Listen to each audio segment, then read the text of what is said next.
All right, we are on. John Petersen, thank you for being with me today. Hey, how's it going, Kevin? Pretty good, man. Pretty good. It's Murphy's Law, but we made it. You made it, albeit but a little late. Yes, sir. All right, cool. So yeah, I've been watching you, Faye, and Noka for a while now. You guys are hosting the Apostate Alliance, which airs every Sunday on The Rage. Just want to give some promo. We'll give some more. I think you guys are doing a show tomorrow, right? Yep. Tomorrow we're going to be talking to, in a little departure from our normal format, we will be talking to a lifelong non-believer. All right, awesome. Not an apostate. Is that a Rational Canadian Atheist? Rational Canadian Atheist, yep. Cool. All right. And so, speaking of that, I want to know a bit about your background. Were you raised secular, or how did you come up? Well, during some of my childhood, it was a family affair. We would go to church. My father was quite big into the church. He even a few times filled in and did sermons. But then there was also a time for a while there when I was a teenager when my family stopped going to church, and I'd get picked up by other people in the church, and I was still going to church. And then I got away from it in my teens, still held a God belief. And it wasn't until my mid-30s I started doubting, and it wasn't like there wasn't like this epiphanous moment or anything. It was just like over time, I would think of different things, and then there was this fellow that I worked with. Matter of fact, I was the manager, and he was working for me, and he didn't show up to work for a few days, and so we had spent some time outside of work. So on my lunch break, I went over to his house and to see what the heck was wrong with him. And here he was in this deep depression, this angst over something, that was going wrong in his life. And then he was talking about how, what does life mean anyway? I mean, you live, you die. There's nothing afterwards, something to that effect. It's been so many years now, but he kind of planted a kernel in my mind, and I didn't go down the same rabbit hole as him at that moment, and let it depress me and stop living my life. But then it just got me thinking, and then the more I looked into it, the more I thought about it, I eventually decided that the idea of an afterlife and the idea of a God watching over all of us was a fantasy. Right, makes sense. So what sparked you to become public about this? What made you want to be a kind of a vocal atheist? Well, I mean, I guess I got to give credit where credit is due. I started watching the Non Sequitur show. All right. And I became, a pretty big fan of that show. Got to know both of the hosts of that show, and there was a few times they let me on. And then Steve McRae, one of the hosts, had his own channel called The Great Debate Community. A name, and just for the sake of accuracy, that is a name and a concept that he appropriated from a group of people. The Great Debate Community was something that was established long before Steve McRae hit the scene, and somehow he appropriated that and turned it into his own channel. I wasn't aware of the whole history behind that when I went on his channel, but he was allowing me to do streams on his channel, and I would do panel discussions, and we would talk different issues. We weren't always talking about atheism, but I was on social media as an atheist, and all the chats and stuff like that. And then I met Noka Suchi, just because I was on YouTube, like going around looking at different atheist content. And Noka Suchi let me into a stream one day on his channel, and we got to know each other. And I started my own channel during this time too, called The Amateur Conversationalist, where I would bring people on one-on-one from the atheist community and talk about things that maybe the atheist community didn't know about these individuals, like other things in their life, like I had Jim Majors on, and we talked about how he runs a farm, has goats, and raises horses and what have you. And from there, it just grew. It just grew out of my relationship with Noka Suchi. I eventually stopped doing content on the great debate community. That's a whole other story we could talk about some other time. But then Noka Suchi started letting me come on, and then started letting me do content. And I came up with the Apostate Alliance because I met Faye through social media, and I was unaware of what ex-Muslim atheists go through. Yeah, it's pretty big for them.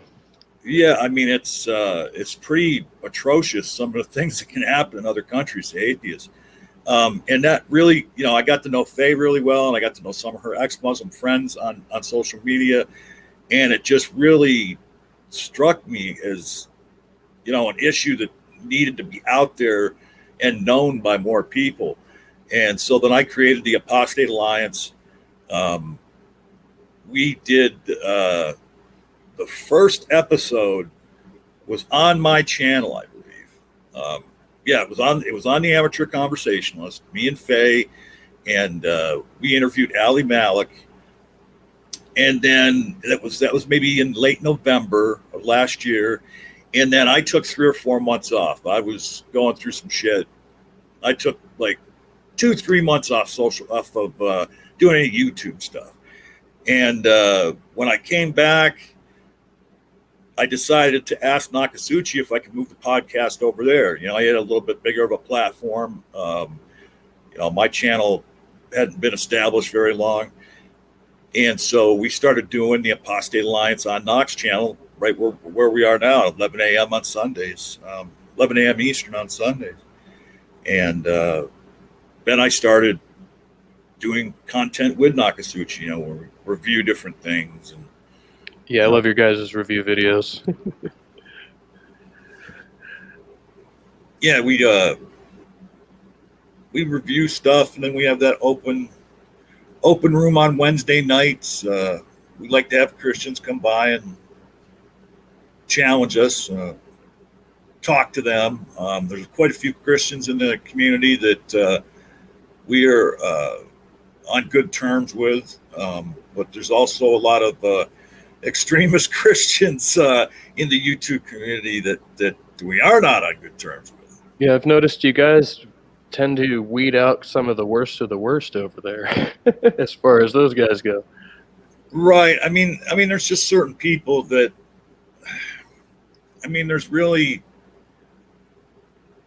when you engage with someone who has opinions other than your own, if your mind's going to be changed or their mind's going to be changed, it's all going to be up to that individual to change. You're never going to change someone's ideas. You can just give them your ideas, and then it's up to them whether they, consider those opposing ideas and change their mind about what they think. But there's a certain crowd over in the Christian community that they're never even going to consider what we say as atheists. They just want to harass and insult and feel their superiority, that they have the answer to everything because they believe in God. And yeah, those types are just what we call lols cows. They're only worth going after and poking fun at and, exposing on air their hatred and bigotry towards different things. But then the vast majority of the Christian community that's on YouTube, although they don't have the same ideas, they're not, complete pricks, and there's some very nice people in the Christian community I've become friends with, and I like them very much, and they can come on and we can have reasonable discussions, and that's what I like to do. And then you get to where sometimes it's fun to bring one of those Law's cows on and just let them talk and show the world what type of people they are. Sometimes I don't know how you guys do it. Like, my patience would have just fractured on, Smokey Saint or somebody like that, Well, as a matter of fact, I don't know if you saw it here maybe a week ago. Smokey was in the live chat, and I stopped what we were doing right then and there, and I, went full on Tourette syndrome on him for about 2 minutes. Because he was saying some stupid shit, and, something about debating. And here I had challenged him to a debate long ago in a modern day debate chat where we're both mods. And he said, and I said, there's only 2 stipulations. I'll debate you. You can choose the topic. I don't care what it is. I'll debate you. The only 2 rules I have is, 1, there needs to be timed responses, which there always is on MDD. And I said, 2, no insults. Yep. And he said, oh, no, like, you haven't earned enough respect from me to say no insults. Like, are you kidding me? Like, yeah, that's not how you start a conversation with somebody. It's crazy. And some of the other, I don't know if that was the same stream, but I know he did get, I think somebody already said, if he would have said some of the things he was saying on the comments, in person, somebody would have hit him in the face. I mean, it was ridiculous. Right. Yeah. I remember seeing somebody comment that, like, I mean, and like I say, that crowd, his whole crowd, they're really not worth engaging with, except for, fun.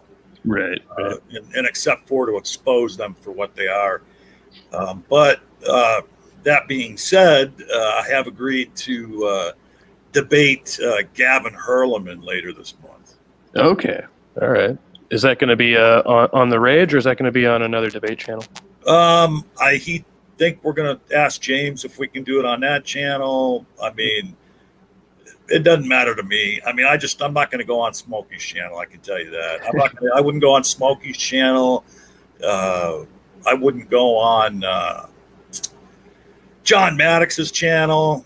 Right. Jill's channel, Praise's channel, any of those guys. I just don't have enough respect for them to go do anything on their channel. James, he's a Christian. I have enough respect for him. If he'll allow us to do it on his channel. Now, he might not want us to do it on his channel because James has built a pretty big channel over there. I mean, I'm just amazed at what he's done in like the last year or so. He, I guess, is on good terms with Gavin, but James is a smart enough man to see what Gavin is. He might hear the idea of the debate we want to have and not want any part of it, and wouldn't blame him at all. Yeah, we'll figure out where we're going to do it. The topic is going to be, does the Abrahamic God exist? Okay. Which I love that I pinned him down to that, because first he had suggested, and we were on Jeff Spatchcock's stream when this all came about, because we were talking about the debate between Noka, and of course he was crowing about how well he did. And I don't know if you watched that debate, but he didn't do well at all against Suchi. It is in my watch later. Yeah, and at first he said, well, yeah, we can debate on whether God exists. And I'm like, okay, what if we say we'll debate on whether the Abrahamic God exists? Right. He said, I'm good with that. And I was just like, excellent. And, because the discussion of whether a God exists is a much different subject than does the Abrahamic God exist. Right, absolutely. Because there are arguments that you can use to indicate that the Abrahamic God does not exist. But that's not going to just dispositively prove that no God exists, because as you probably know, and this is something that Gavin was tripping over in that debate, the concept of falsifiability.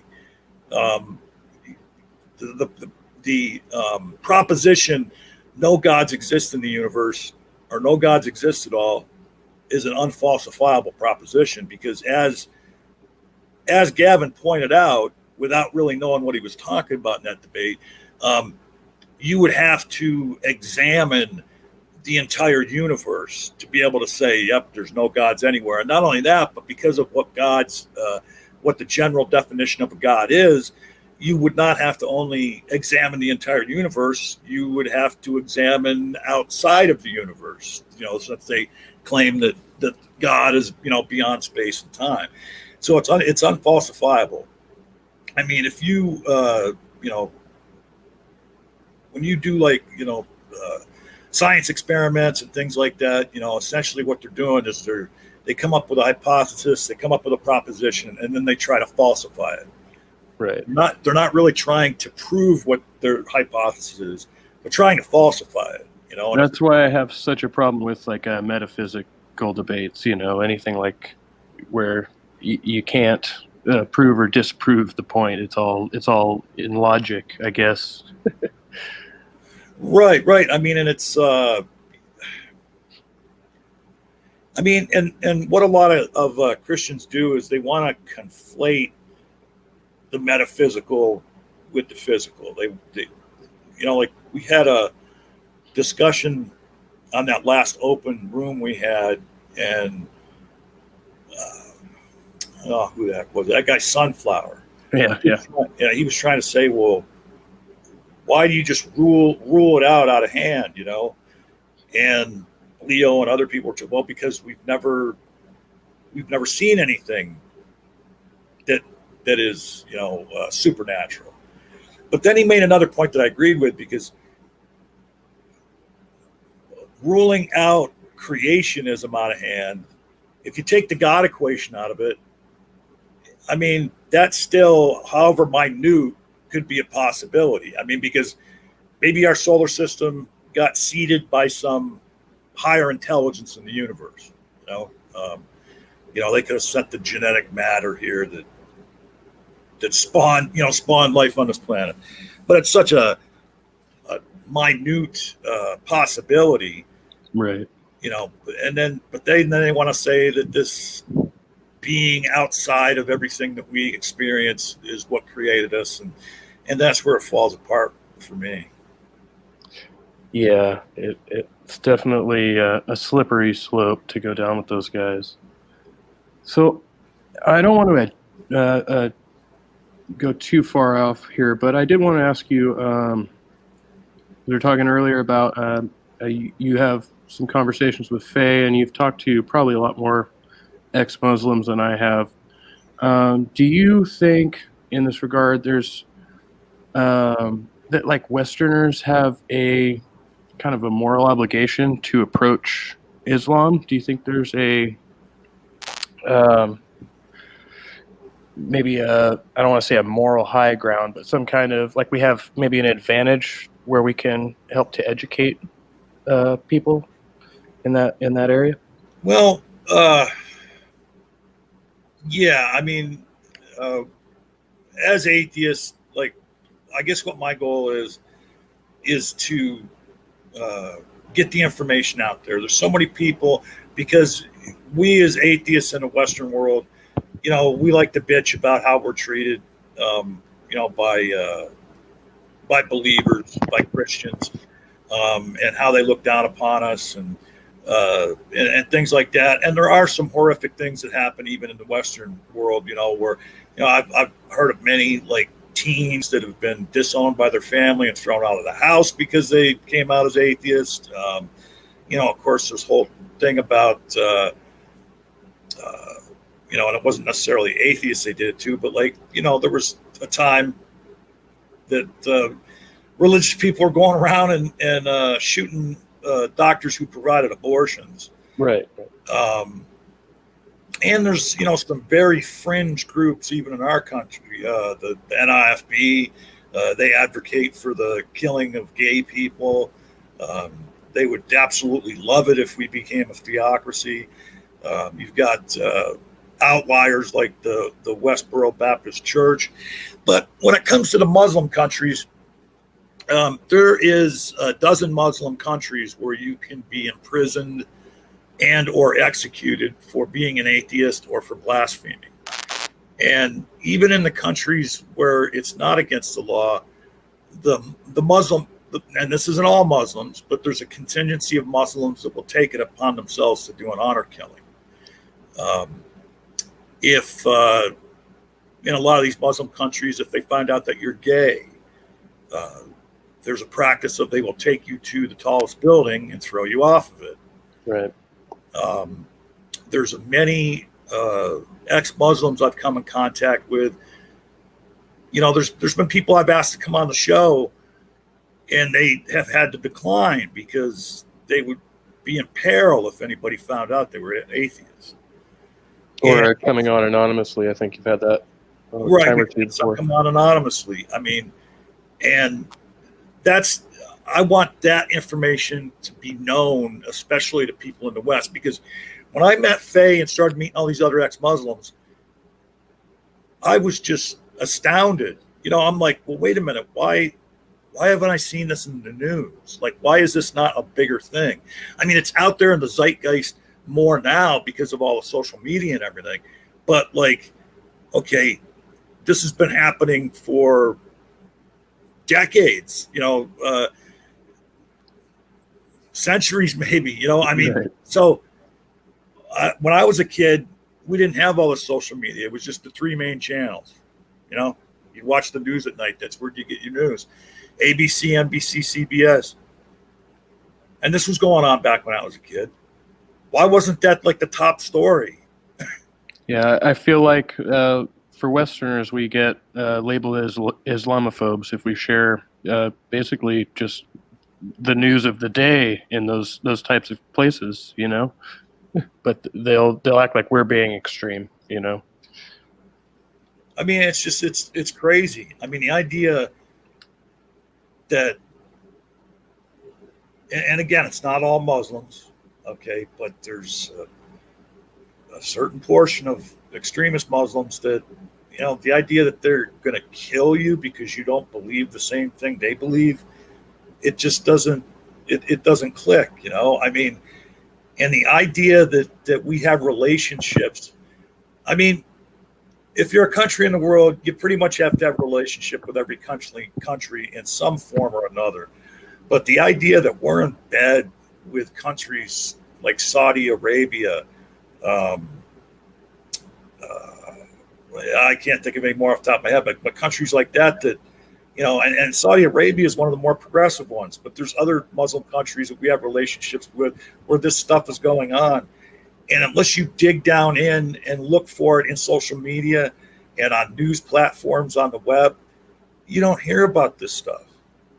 Yeah. And the idea that this kind of stuff is going on, and it's not like every news agency is screaming about it at the top of their lungs, just doesn't really make any sense to me.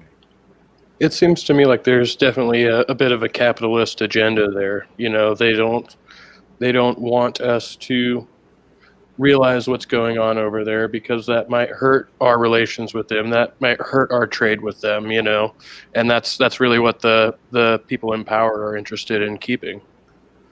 I mean, so what was it of the 17 or 18 hijackers? What, like 14 or 15 of them were Saudi Arabia, and then what do? We go attack Iraq. Yeah. Now the outcome of that, I don't know what the country is like now, but the outcome of getting rid of Saddam Hussein, that's a good thing. But why didn't we cut ties with Saudi Arabia? I mean, and that's even not a very tenable proposition, because just because 14 or 15 Saudis, perpetrated 9/11 doesn't necessarily mean that the government that the whole, citizenry of Saudi Arabia is culpable in that. But we attacked Iraq. Why did we attack Iraq? Yeah, I think there was, I don't know if it was ever proven, but I do remember there being some information leak that actually they said the Saudi government was in fact training ISIS soldiers, but I don't think they could prove it. So, I mean, just from a humanitarian standpoint, this nation was, created some 245 years ago, and we don't even, we haven't even fully come to live up to the tenets of the government that was created. But then we go around and we have relationships around the world with these despotic countries that seem to be living, in the, 1,000 years ago, as far as their ideologies about, how they treat women, how they treat homosexuals, how they treat differing viewpoints. And what I, as an individual, all I can do is talk about it and try and do what I'm doing, to get the word out, about what's happening to these people. I think increasingly that the Muslim faith, those that follow the Muslim faith, there are becoming more and more mainstream, more and more, less and less radical. That it's a finite percentage of the Muslim faith that is like very extreme, very radical, but the problem is there's 1.8, 1.7, 1.8 Muslims on the planet, and even if you say that it's a percentage less than 1% that are radicals, that would still equate to billions of people that are out there wanting to blow people up and kill homosexuals and put atheists in jail or whatever. So you could even equate that to like the Crusades. I mean, if you're comparing to Christianity, it was kind of similar dynamics. Yeah, absolutely. I mean, Christianity, if you look at the history of Christianity, they don't have the moral high ground for much of history. It's the same, now with very fringe groups in Christianity, like the couple that I mentioned earlier. Yeah. I mean, and it's just that my goal is that, like I can't even sit back and really bitch about how atheists are treated in the United States. You know what I mean? Like I don't feel, and it doesn't, if a Christian wants to, badmouth me or whatever, I mean, that's nothing compared to being put to death, So yeah, I mean, that's why this is important to get that word out. It's not that there's not ideologies and thinking here in our own country that shouldn't be challenged, but that it's just the consequences of what happens to atheists in Muslim countries is just far greater than what can happen to atheists in the westernized countries. Absolutely. So, I mean, would you call that like kind of a primary mission of the show, to expose that type of extremism, especially when you're coming out as an apostate? I mean, kind of the idea, right? Well, right. And we whether we talk to apostates of all religions, we try and, keep it mostly talking to ex-Muslims. But no matter who's on the show, we always open the show with some stories from that part of the world, things that have happened to people, sometimes good stories where, somebody's running a fundraiser. There was somebody that we had interviewed, Eve the Apple, and now she has decided she needs to get out of where she is in Africa, and that she's no longer safe, people. So they did a little fundraiser and got her the money for her passport. It only took one day. That was just like $60, $70. And then now there's a fundraiser going on to raise her some money to move on and get to a safer location. Excellent. Real quick, Kevin, I I got to grab a bottle of water. Oh, go for it. Go for it. And if anybody listening is interested, we have links to John's Twitter page, as well as The Rage and Faye the Most Gracious on YouTube in the description. You go check them out. And I saw you, John. Were you on Godless Granny's channel the other day? Have you been? Yeah, yep. I've been on her channel a few times. Oh, all right. Awesome. I didn't know that. She's one of my favorite new creators. All right. All right. I love her videos. Yeah, I've only seen a couple, but I always enjoy her Twitter posts ever since you guys had her on. I really like the Women of Atheist Roundtable, too. Are you guys going to be doing that again? Yeah, right now I'm working on the episode for October. It's going to, instead of being on the third Thursday, it's going to be on the third Friday of the month, because we're going to do atheist women from down under. So while it will be Friday evening for us, it'll be Saturday morning for them. Right. Excellent. And so far, Jen's Little Corner has committed, and I may be saying that wrong. I'm pretty sure I'm right, and then Nervardi is going to be on. Okay. Those are the two panelists so far, and I've got feelers out to other Aussies, and it'll probably be like it's been, there'll be 4 or 5 panelists. One of the panelists will lead the conversation, and I will go backstage and let them have the floor for the podcast. And I'll just be there for introductions in the beginning and come back at the end to ask them the audience questions. Excellent. Excellent. All right. I have a couple more questions for you. I wanted to talk about, this kind of got shoved under earlier. So as far as activism, would you say, what do you think of the term like positive atheism, like what they're using on the atheist experience and stuff like that, where we're trying to, this has kind of been my reservation with engaging with people, because I don't want to get into the dumpster fire debates or anything like that. And I've noticed there are some skeptics who are bordering on cynicism here and maybe turning some people away from what we're doing. What do you think about that? Well, I would agree with you that there is certain people that seem to have that. I mean, maybe not as an agenda, but that's the way it comes off when they act that way. It seems like that's what they're going for. That brings up the point right there too, that when religious people want to claim that atheism is this like monolithic organization and all atheists think the same and act the same, and what you're bringing up right now, there's another proof that that's a false claim, because it's all well and good to talk about atheism and to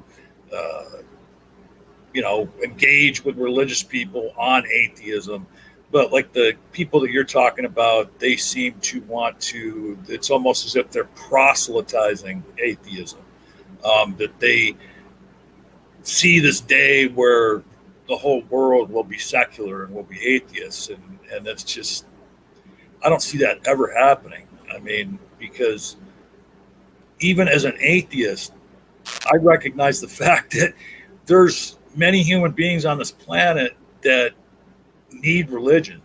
I mean, that would not be able to operate without religion. And there's also a contingency of those people that if it was proven to them, proof positive, that there's no God in the sky, they would start doing, they would go crazy. They would go crazy and they would do crazy things. I mean, I've had Christians admit to me in private and even live in a stream that if there was no God, there would be no reason for them to be moral. Right, right. So yeah, I mean, when it comes to the more extremist atheists, yeah, they do the rest of us kind of a disservice. Like, for instance, man, I'm alone in this or in a very small minority in this, but like when it comes to LaVeyan Satanism, the Church of Satan, Right. I wish that he had never created that, okay? Because when he appropriated the term Satanism and Church of Satan, of course, the connotations that put in religious people's minds is, that we are of Satan. I mean, and that's not the kind of Satanists they are, of course, but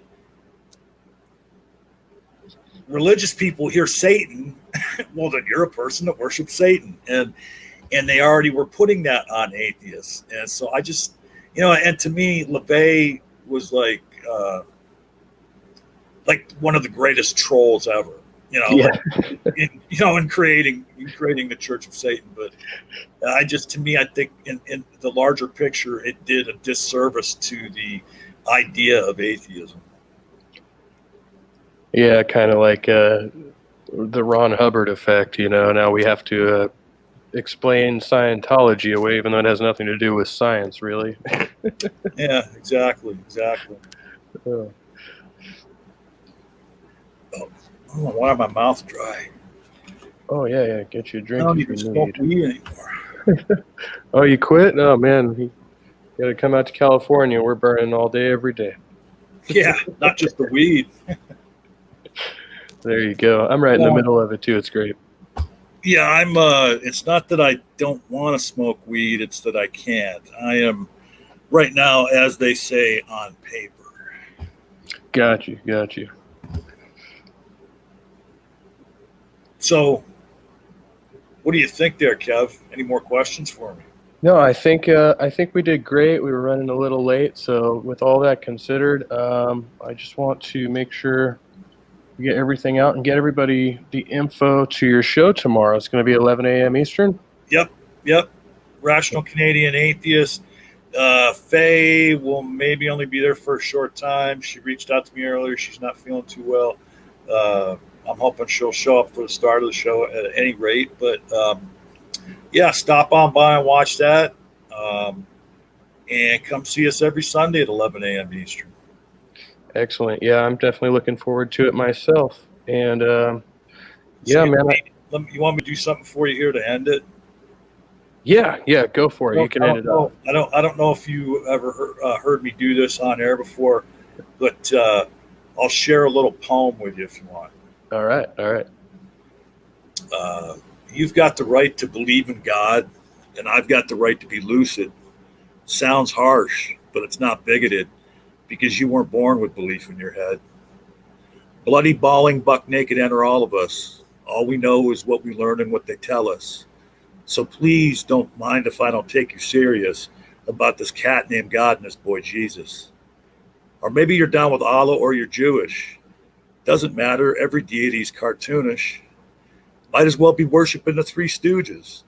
At least the Stooges exist, I've got the evidence. If E equals MC squared is valid algebra, then E minus MC squared must be God's formula, which means God adds up to nada. Never looked at it that way, did you? It's a wonderful world not built in 7 days. No divine intervention or mysterious ways. When shit doesn't happen, it's not God's grace. And one man in his rib didn't start the human race. You say God's hand guides history? Well, what's the deal with all the tragedy? I lost my place. Do that every time. You say God's hand guides history. Well, what's the deal with all the tragedy? When things go right, if it's his mercy, then when things go wrong, is it his apathy? I mean, if God saved the baby down the well, the million babies that died that day must be in hell. Why would a God pick which evil to repel? The answer is clear. God is fictional. The Vatican was silent during the Holocaust. While slavery reigned, was God's guiding hand lost? Why'd we have to wait for Rosa Parks? Which Bible verse reads back of the bus if your skin is dark? Why would you want to be an altar boy? You could wind up really altered, boy. Wind up some sick priest boy toy. And if he's caught, another church, another toy. If a corporation had covered up raping kids, everybody would have flipped their lids. If it had been Microsoft, McDonald's, or some other biz, their stock would have dropped till they were done in. But the Catholic Church, it still stands. And a church's sin was greater than the pedophiles, man. Because a pedophile can't control himself, or maybe he can, but the church was in control when it covered up sins. So if you're a pedophile avoiding the law, just buddy up with that cat cardinal law. Because covering for pedophiles is Vatican protocol. Every one of them's guilty, all the way to John Paul. When John Paul died, we got Benedict. I wonder how many altar boys he tricked.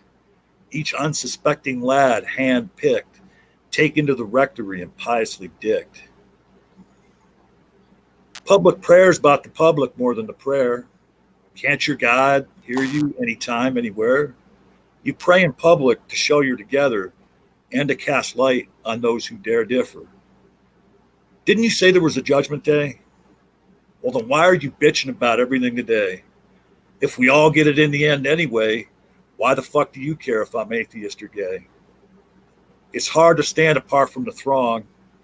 How many believe just to belong? You've got to die to see if you're wrong. As death draws near, is your faith still strong?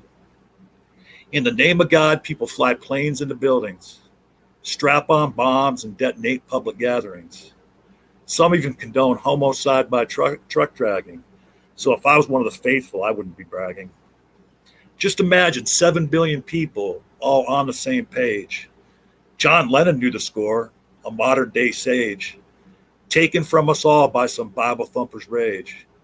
Yeah, just imagine, what would John sing if he was here today? There is no God up in the sky, no Holy Ghost to deify. It's just her and him and you and I. And when you die, you really die. There are no angels on a wing, no watching over guardian.